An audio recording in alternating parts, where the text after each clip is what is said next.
está compuesto por una batería que entrega una diferencia potencial de valor de sub 0, 3 resistencias y un condensador.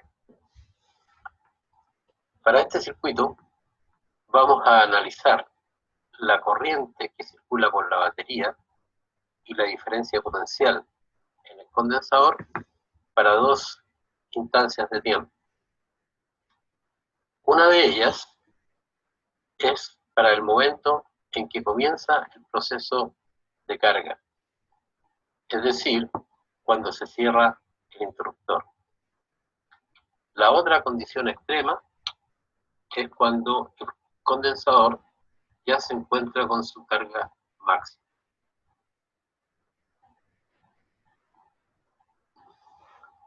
Para el instante en que se cierra el interruptor, entonces se establece la corriente en el circuito.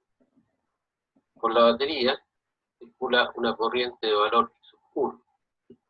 Esa corriente llega al nodo y se divide en dos. Una corriente I2 que viaja por la rama compuesta por el condensador y la resistencia de valor 2R, y la corriente I3 que pasa por la rama donde se encuentra la resistencia de valor 3R.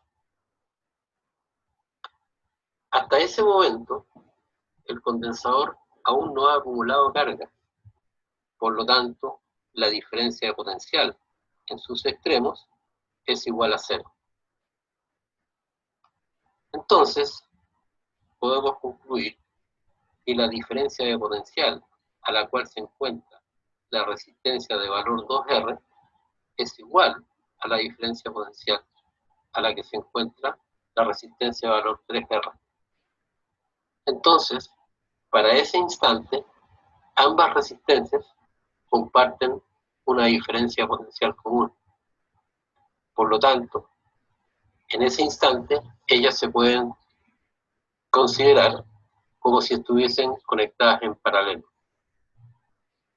Entonces, estas dos ramas del circuito se pueden reemplazar por una sola resistencia equivalente a un paralelo. Esa resistencia en paralelo se encuentra en serie con el valor de esta resistencia R.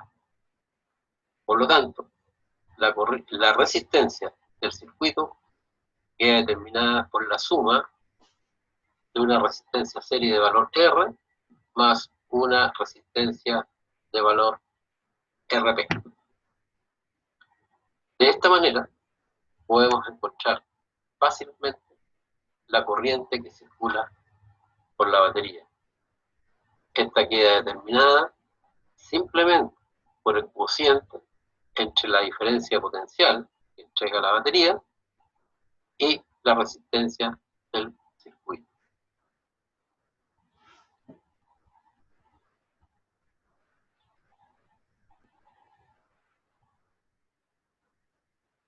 Ahora analicemos lo que sucede a partir del momento en que el condensador ya se encuentra completamente cargado. Esto es, él acumula la máxima carga en sus extremos. La corriente por esta rama representa el cambio de carga en el condensador respecto al tiempo.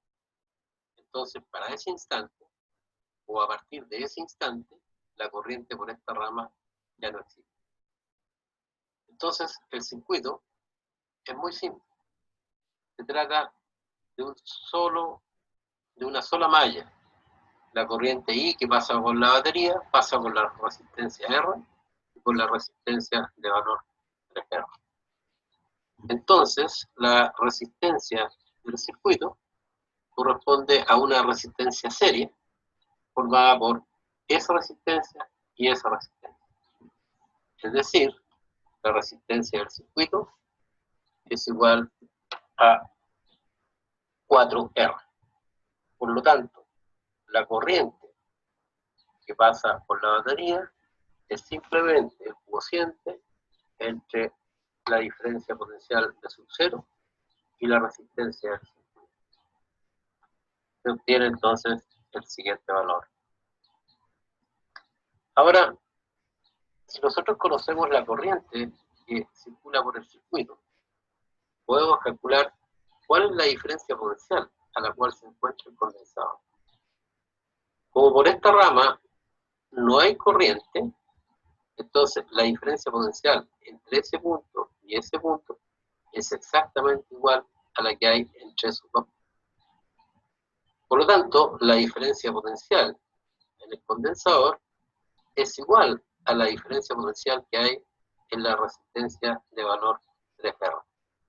Entonces, la diferencia potencial del condensador es simplemente el producto de la corriente por ese valor de resistencia. Se obtiene entonces el siguiente valor.